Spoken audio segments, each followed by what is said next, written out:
കാസർഗോഡ് മുതൽ തിരുവനന്തപുരം വരെ ലക്ഷക്കണക്കിന് ജനങ്ങളാണ് ഡിവൈഎഫ്ഐ ഒരുക്കിയ മനുഷ്യ ചങ്ങലയ്ക്കൊപ്പം അണിനിരുന്നത്. ദാ കണ്ടോളൂ.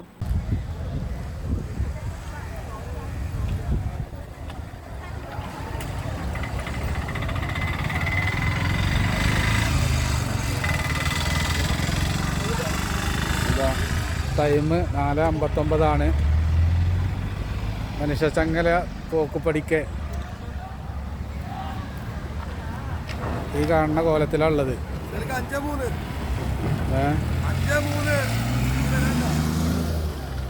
ഇതാണ് മനുഷ്യ ചങ്ങലയുടെ കോലം.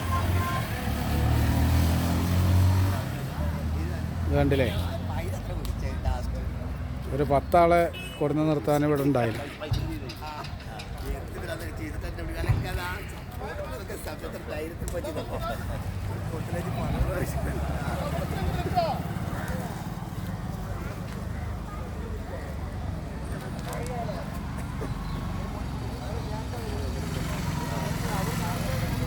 സത്യപ്രതിജ്ഞ ചൊല്ലിക്കൊണ്ടിരിക്കുകയാണ്. സത്യപ്രതിജ്ഞ ചൊല്ലണത് കാണാൻ നിങ്ങൾക്ക് വീഡിയോയിൽ.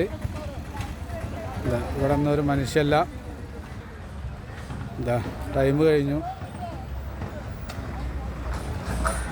നാളെ നേരം വെളുത്ത ആളുണ്ടായിരുന്നു, ഫുള്ളായിരുന്നു എന്ന് പറയാൻ നിൽക്കണ്ട. ആർക്കും സംശയമൊന്നുമില്ലല്ലോ.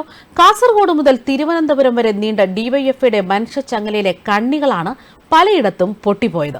നേരെ ചൊവ്വെ 10 ആളെ പോലും സംഘടിപ്പിക്കാൻ കഴിയാത്ത ഡിവൈഎഫ്ഐയുടെ മനുഷ്യ ചങ്ങലയ്ക്ക് നേരെ സമൂഹ മാധ്യമങ്ങളിൽ വമ്പൻ പൊങ്കാല നിറയുന്നു.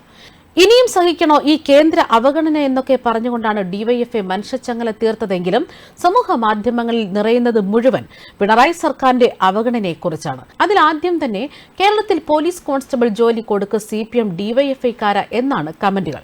ഇതുകൂടാതെ കേന്ദ്ര സർക്കാരിന്റെ നയങ്ങൾക്കെതിരെ ഡിവൈഎഫ്ഐ നടത്തിയ മനുഷ്യച്ചങ്ങല തുരുമ്പിച്ചു പോയെന്നും സോഷ്യൽ മീഡിയ പറയുന്നു. രസകരമായ കമന്റുകൾ ഇങ്ങനെയാണ്: പോട അടിമകളെ, ആ സമയത്ത് പോയി കുറച്ച് രാമനാമം ജപിക്ക്, ചിലപ്പോൾ സ്വതന്ത്രരാവും. കമ്മ്യൂണിസ്റ്റ് പറയുന്ന മനുഷ്യച്ചങ്ങല എന്നത് അടിമകളുടെ ചങ്ങലയാണെന്ന് വെച്ചാൽ കമ്മ്യൂണിസ്റ്റ് ബക്കറ്റ് പിരിവിനും കൊള്ളയ്ക്കും ഗുണ്ടായുസത്തിനും കൊലയ്ക്കുമായി ഒരുപാട് ആൾക്കാരെ അടിമകളാക്കി വെച്ചിട്ടുണ്ട്, പ്രത്യേകിച്ച് തൊഴിലാളികളെ. അവർക്കൊരിക്കലും ഇതിൽ നിന്ന് മോചനമില്ല, അടിമയായി തന്നെ മരിക്കണം. സ്വാതന്ത്ര്യം നേടാൻ യോഗ്യതയുള്ള മറ്റു പാർട്ടികളിൽ ഇവരെ പോകാനും അനുവദിക്കില്ല. ഈ അടിമത്തം വീണ്ടും ഉറപ്പിക്കാൻ വേണ്ടി കാട്ടിക്കൂട്ടുന്ന ഒരു പ്രക്രിയയാണ് ഇപ്പോൾ കേരളത്തിൽ രൂപപ്പെട്ട മനുഷ്യച്ചങ്ങല എന്നാണ് കമന്റുകൾ.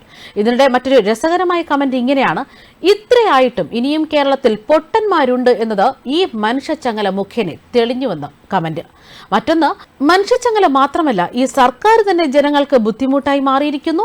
നിന്നെ പോലത്തെ അടിമകൾക്ക് മാത്രമാണ് ഇനിയും അത് മനസ്സിലാകാത്തതെന്ന കമന്റുകൾ വീണ്ടും വരുന്നു. ഇനി മറ്റൊരു കമന്റ് ഇങ്ങനെയാണ്: ഇനി ചങ്ങലക്കിട്ടിട്ട് കാര്യമില്ല, ഈ നിൽക്കുന്നവന്മാർക്കൊക്കെ ഷോക്ക് അടിപ്പിക്കുകയാണ് വേണ്ടതെന്ന് മറ്റൊരു കമന്റ്. ചങ്ങലയ്ക്ക് ഭ്രാന്ത് പിടിച്ച അവസ്ഥയിലാണ് പിണറായി സർക്കാർ എന്ന് നീളുന്നു കമന്റുകൾ. എന്തായാലും ഡിവൈഎഫ്ഐ സംഘടിപ്പിച്ച മനുഷ്യ ചങ്ങല പലയിടത്തും ചീറ്റിപ്പോയി എന്ന വിവരങ്ങളാണ് പുറത്തുവരുന്നത്. ന്യൂസ് ഡെസ്ക് കർമ്മ ന്യൂസ്.